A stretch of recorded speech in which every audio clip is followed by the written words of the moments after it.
Okay, let's just dive right into this explainer and tackle that immediate, that stomach-dropping sense of panic you get when you suddenly realize your driver's license is missing. I mean, we've literally all felt that exact drop when you reach into your pocket or your bag and boom, your most important piece of identification is just gone. We've all been there, right? Frantically digging through a wallet or a purse, feeling the absolute dread of a lost ID, and instantly stressing out over the massive headache of bureaucratic red tape that's definitely waiting for you. You immediately start wondering, wait, can I even drive to work today? How long am I going to have to wait in line? How many hoops is the state going to make me jump through just to get back on the road legally? Well, take a deep breath. Getting a duplicate driver's license in Michigan is actually a remarkably seamless process, assuming you know exactly what to do. The state has seriously modernized a lot of its systems, which means you might not even need to leave your couch to fix this. So, our goal today is to cut right through the confusion and give you real, practical advice to solve this problem right now. So here is our quick roadmap for today's explainer. We'll cover the lost license panic, run through eligibility and necessary documents, break down the step-by-step replacement methods, look at costs and troubleshooting, and wrap up with a conclusion and official disclaimer. Let's get to it. Starting off with Section 1, the lost license panic, and why you need to get a duplicate right now. By definition, a duplicate driver's license is just an exact replacement of your current, valid credential. Now, real quick, if your card was actually stolen, you absolutely need to report it to local law enforcement immediately to protect your identity. But honestly, whether it was stolen or just fell out of your pocket at the grocery store, you have to act fast. Why? Because Michigan law only allows you to hold one valid license at a time, and this is the kicker, you cannot legally operate a motor vehicle without it physically on your person. Moving on to Section 2. Eligibility and documents, or basically what you need to gather before you do anything else.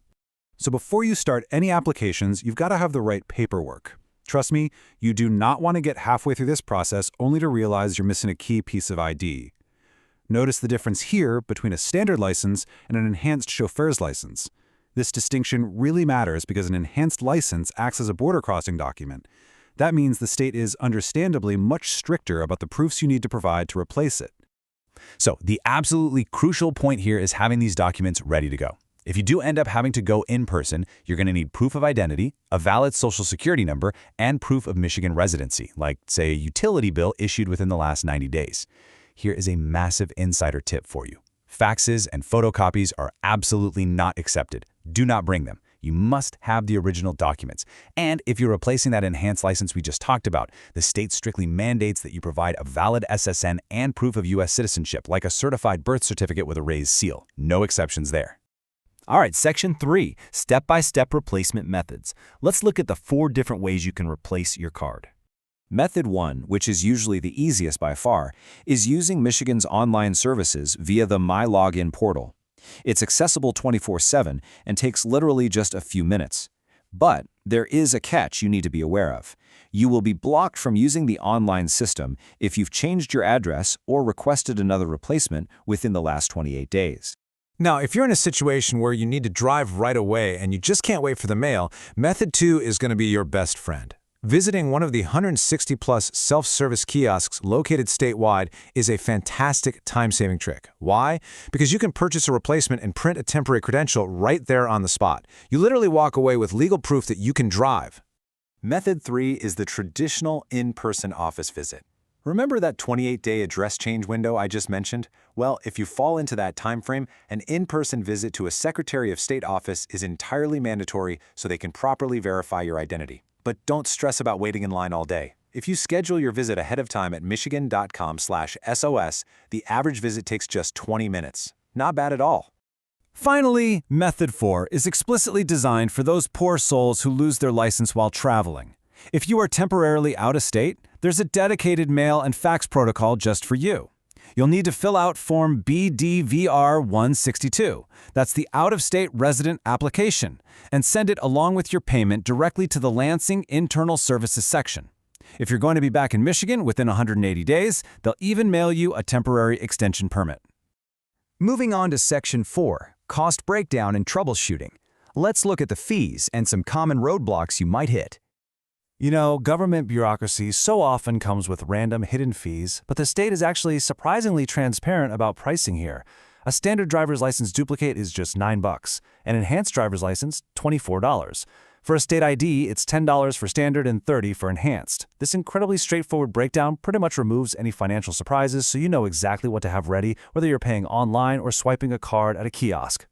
Now, when we talk about troubleshooting, the single biggest hurdle people face is usually their location.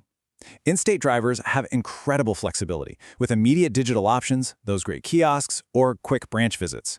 But if you're out of state, you have to navigate the remote mail framework using that BDVR 162 form. Just understanding which of those two buckets you fall into instantly streamlines the whole experience for you. Okay, I have a really surprising troubleshooting tip for you straight from the Secretary of State's guidelines. Michigan's system restricts names to a maximum of 36 characters.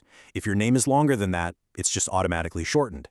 Plus, and this is wild, the system completely rejects apostrophes on IDs. So if your last name is O'Brien, it's going to be printed without the apostrophe. Hyphens, on the other hand, are totally fine. Another really common error involves addresses. You can absolutely use a P.O. box for your mailing address, sure, but you are required by law to provide a verified physical street address to prove your Michigan residency.